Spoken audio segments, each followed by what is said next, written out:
ప్రభు పేరిట మీ అందరికీ వందనాలు తెలియచేసుకుంటున్నాను. చాలా ప్రాముఖ్యమైన విషయం ఈరోజు ప్రభు మనతో మాట్లాడుతున్నాడు. ఏమిటి ఆ వాక్యము అంటే, ప్రార్థన జీవితం నీలో లేకపోతే నీ జీవితము ఏమవుతుంది? ప్రార్థన నీలో లేకపోతే నీ జీవితం ఎలా ఉంటుంది? ప్రార్థన ఉంటే నీకు ఉండాల్సిన ఆ యొక్క లక్షణాలు ఎలా ఉంటాయి? ప్రార్థన పరుడు అయితే నీ జీవితము ఎంత అద్భుతంగా ఉంటుంది. ప్రభు ఈరోజు మనతో మాట్లాడుతున్నాడు.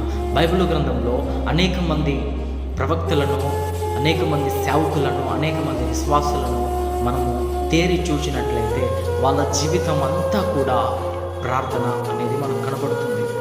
ఎందుకు వాక్యము మనకి అనేక సార్లు ప్రార్థన ప్రార్థన ప్రార్థన అంటుంది అంటే, క్రైస్తవుడిగా, విశ్వాసిగా నీకు ఉండాల్సిన ప్రాముఖ్యమైన విషయం, అతి ఇంపార్టెంట్, అన్నిట్లో ప్రాముఖ్యంగా మొదటిగా నీలో కనిపించాల్సిన విషయము ప్రార్థన.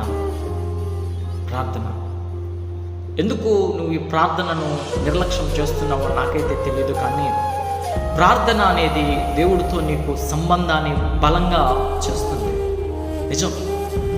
ఆ రోజు మనము చూసినట్లయితే బైబిల్ గ్రంథంలో మనకు కనపడుతున్న దానియేల్ అనే ప్రవక్తను మనం చూస్తూ ఉన్నాం. ఈ దానియేల్ అనే సేవకుడిని మనం చూస్తున్నప్పుడు ఆ సేవకుడి జీవితం ఎలా ఉందంటే ప్రార్థన. నేనైతే అనుకుంటాను, అంతటి ప్రార్థన నేను ఎందుకు చేయలేకపోతున్నానని నేను అనుకుంటాను. విశ్వాసిగా బ్రతుకుతున్న మనకి కావాల్సిన ప్రాముఖ్యమైన లక్షణము ప్రార్థన. ఈరోజు అనేక మంది యవ్వనస్తులు, పెద్దవారు, స్త్రీలు, పురుషులు అనేక మంది కూడా ప్రార్థనను నిర్లక్ష్యం చేస్తున్నారు. అది చాలా మంచిది కాదండి. ఆ రోజు యేసుక్రీస్తు తన శిష్యులతో చెప్పారు, మీరు మెలకువ కలిగి ప్రార్థన చేయండి. ఒకటి గమనించారో లేదో, ఆత్మీయ జీవితంలో నువ్వు నిద్రపోయిన స్థితిలో ఉంటే, ఆత్మీయ స్థితిలో పడిపోయిన స్థితిలో ఉంటే నీవు ప్రార్థన చేయలేవు. అందుకే ప్రభు అంటున్నాడు, మెలకువ కలిగి ప్రార్థన చేయండి. మెలకువ కలగడం అంటే లేచి ఉన్నవాడికి ఏమి జరుగుతుందో కనపడుతుంది, అవునా కదా? పడుకున్నవాడికి బయట ఏం జరుగుతుందో తెలియదు. పడుకున్నవాడికి ఆ బయట ఎవరు వచ్చారో తెలియదు. నిద్రలో ఉంటాడు, పడుకొని ఉంటాడు.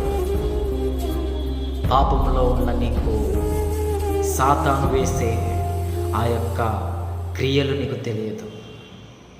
సాతాను పట్టుకున్న పన్నాగం నీకు తెలియదు. నువ్వు ఎందుకో తెలుసా? ఆత్మీయ స్థితిలో నువ్వు పడుకొని పోయావు, లేచిలేవు. దేవుడి కోసం బ్రతకాలి, దేవుడి కోసం లేవాలి, నేను రగలాలి అనే ఆ మెలకువ నీలో లేదు.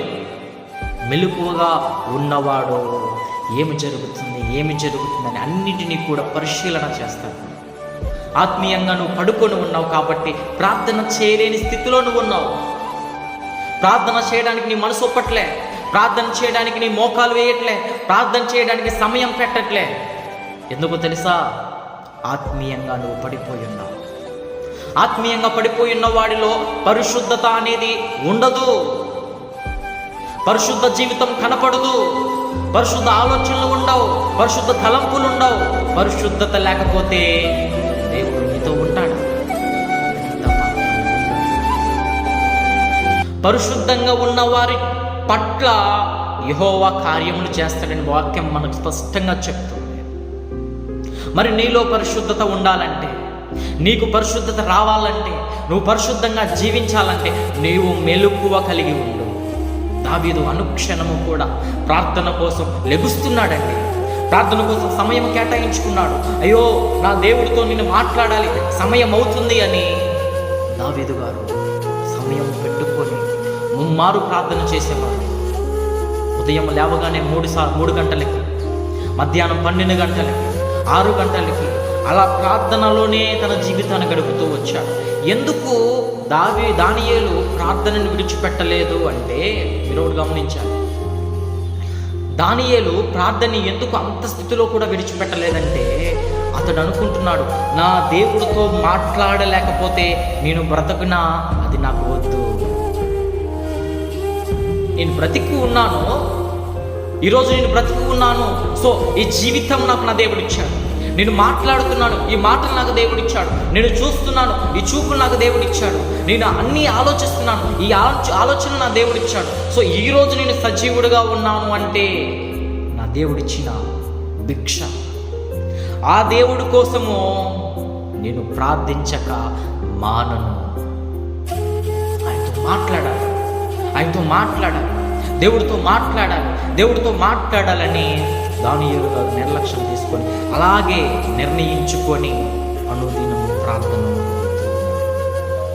ఏమి చేయాలి ప్రభువా? నా జీవితం ఏంటి ప్రభువా? నేను ఎలా ఉన్నాను ప్రభువా?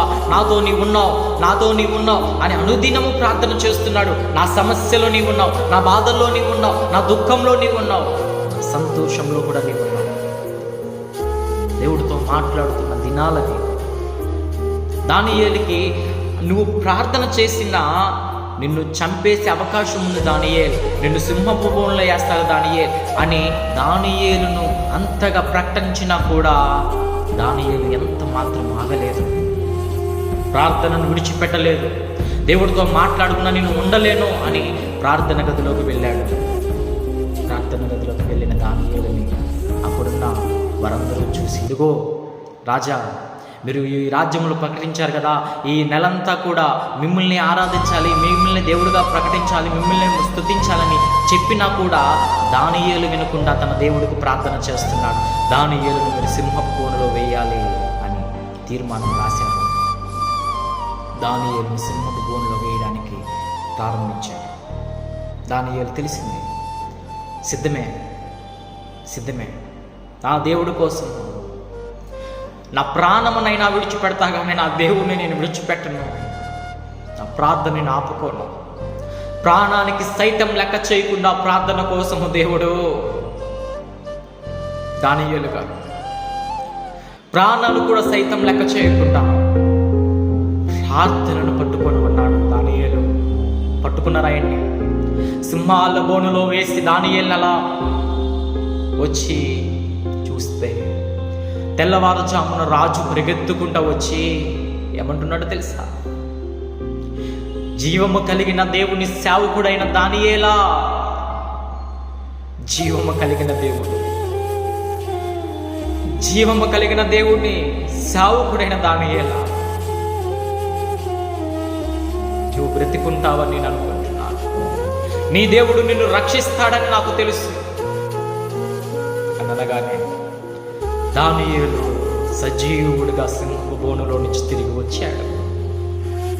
ఎంత సమస్య వచ్చినా, ఎంత ఆటంకం వచ్చినా, ప్రాణాలు సైతం పోయే ఆ సమయం వచ్చినా ప్రార్థనను విడిచిపెట్టలేదు దానియేలు. నీవు నేను చిన్న చిన్న సమస్యలలో ప్రార్థన చేయడానికి ఇష్టపడలేకపోతున్నా.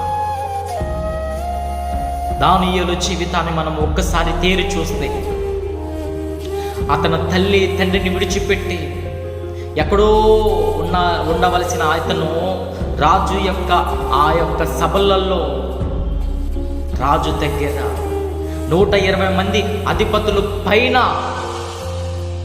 ఉన్నవాడు దానియేలు. దేవుడు ఆ స్థితిని అతనికి ఇచ్చాడు. ప్రార్థన ఏ సమయంలోనైనా నీకు తోడుగా ఉండేది ప్రార్థన మాత్రమే. ఏ స్థితిలోనైనా కాపుదలనిచ్చేది ప్రార్థన మాత్రమే.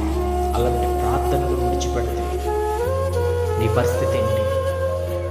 ఆత్మీయ స్థితిలో విశ్వాసగా నీకు ఉండాల్సిన ప్రాముఖ్యమైన లక్ష్యం ఏంటో తెలుసా? ప్రార్థన చేయటం. ప్రార్థనను విడిచిపెట్టద్దు. ఏ తలంపు నిన్ను ఆపాలను చూసినా, ఎవరు నిన్ను ఆపాలను చూసినా ప్రార్థనను మాత్రం నువ్వు విడిచిపెట్టొద్దు. కాబట్టి ఈరోజు దేవుడు నీతో మాట్లాడుతున్నాడు ఏంటంటే, ప్రార్థన అనేది దీనికి చాలా ప్రాముఖ్యమైన విషయం. ఎంత పరిస్థితుల్లోనైనా నీ ప్రార్థనను విడిచిపెట్టొద్దు. సమయానికి లేచి ప్రార్థన చేయి, దేవుడితో మాట్లాడు. అది ఎంత ప్రాముఖ్యమైన పని అయినా కూడా ప్రార్థన కోసం దాన్ని వదిలే. ప్రార్థనే నీ ప్రాముఖ్యత. ఏ సమస్య అయినా ప్రార్థనలోకి తీసుకొచ్చి పెట్టు, ఏ బాధ అయినా ప్రార్థనలోకి తీసుకొచ్చి పెట్టు. దావీదు, దానియేలు, మోషే, అబ్రహాము, అనేక మంది మంచి విశ్వాసులు అందరూ కూడా అలా కట్టుకున్న జీవితాలు ప్రార్థనతోనే నీవైనా నేనైనా ప్రార్థనతోనే మన జీవితము ప్రారంభించాలి, ముగించాలి.